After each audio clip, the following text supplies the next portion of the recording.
आज Doubtnut app download करें। Doubtnut पर अपने सभी गणित, रसायन विज्ञान, भौतिक विज्ञान और जीव विज्ञान के डाउट्स का करो सफाया। बस प्रश्न की फोटो खींचो, एक ही प्रश्न को क्रॉप करो और तुरंत वीडियो सोल्यूशन पाओ। अभी डाउनलोड करें। हेलो फ्रेंड्स, हमें प्रश्न दिया हुआ है, एक दी हुई किरण के प्रारंभिक बिंदु पर 45 डिग्री के कोण की रचना कीजिए और कानर सहित रचना की पुष्टि कीजिए। तो हम कोण का निर्माण तो प्रोटेक्टर की हेल्प से भी कर सकते हैं, लेकिन जब प्रोटेक्टर ना हो तो हम स्केल का यूज या जो भी प्रकार का यूज करते हैं। ठीक है, तो सबसे पहले हम जानते हैं कि किरण क्या होती है। किरण एक ऐसी रेखा होती है जिसका प्रारंभिक बिंदु फिक्स होता है और एक अंतिम बिंदु एक तीर से दर्शाया जाता है। ठीक है, जो कि अनिश्चित होता है। अब प्रश्न में हमसे कहा गया है कि इसके प्रारंभिक बिंदु यानी इस डॉट पर 45 डिग्री के कोण की रचना कीजिए। तो सबसे पहले अब हम रचना शुरू करते हैं। तो रचना शुरू करने के लिए सबसे पहले हमें एक रेखाखंड बनाना होगा। रेखाखंड नहीं, किरण, क्योंकि इस प्रश्न में किरण कहा गया है। तो ये मैंने एक कोई किरण बना लिया जिसका ये पॉइंट मान लिया मैंने ए है और ये एक तीर है। तो अब मेरे को क्या करना है कि सबसे पहले मेरे को अगर 45 डिग्री का कोण बनाना है तो सबसे पहले मेरे को इस पर एक अर्धवृत्त बनाना होगा। ठीक है, तो मेरा अर्धवृत्त कैसे बनेगा? ऐसे।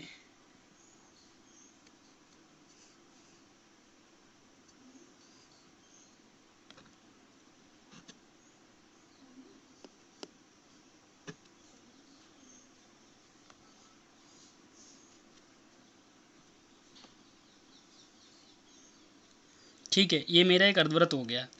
अब क्या होता है कि मैं जानता हूँ कि अर्धवृत्त के कोणों का योग कितना होता है? 180 डिग्री। क्यों? क्योंकि वृत्त के कोणों का योग होता है 360 डिग्री। तो अर्धवृत्त के कोणों का योग कितना हो जाएगा? 360 डिग्री बटे 2। ठीक है, अब मैंने जितनी ही त्रिज्या का यहाँ से ये वृत्त का चाप लिया था, तो उतनी ही त्रिज्या का अगर मैं यहाँ पर चाप काटूँ तो ये इस वृत्त को 3 भागों में काटता है। तो 3 भागों में काटता है, इसका मतलब क्या हो जाएगा कि अर्धवृत्त के हमें 3 भाग करने होंगे। तो हम जानते हैं कि अर्धवृत्त का कोणों का योग 180 होता है। तो हर कोण कितना हो जाएगा? 60 डिग्री हो जाएगा। ठीक है, तो अगर मैं इस लाइन को इस बिंदु से मिलाऊं तो ये 60 डिग्री का एंगल होगा, ये भी 60 डिग्री का एंगल होगा। अब मेरे को सबसे पहले 45 डिग्री का निकालने के लिए 90 डिग्री का एंगल बनाना होगा। तो 90 डिग्री का एंगल कैसे बनाऊंगा?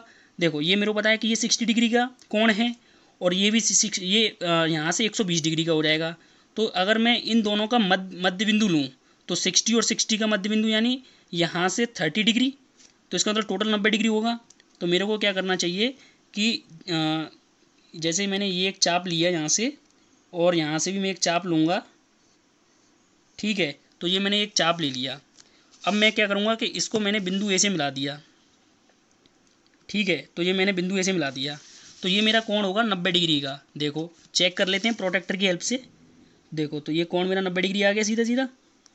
ठीक है, अब मेरे को क्या करना है कि ये मेरा 0 डिग्री का एंगल है, ये मेरा 90 डिग्री का एंगल है। तो इन दोनों का जो मध्य बिंदु होगा 0 + 90 45 होगा। 0 + 90 बटे 2 45।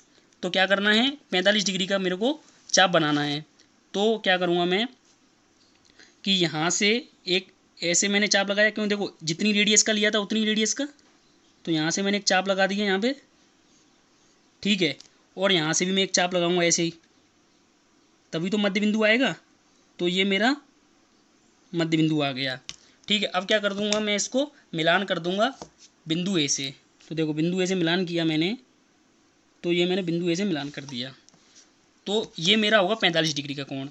अब इसको हम चेक कर लेते हैं प्रोटेक्टर की हेल्प से। तो देखो, 45 डिग्री का कोण नज़र आ रहा है आपको? देखो, 40 45। ठीक है, तो इस प्रकार से ये हमारा कोण कितने डिग्री का हो जाता है? 45 डिग्री का। Thank you. कक्षा 6 से 12वीं से लेकर नीट, IIT, JEE वो एडवांस के लेवल तक 1 करोड़ से ज्यादा छात्रों का भरोसा।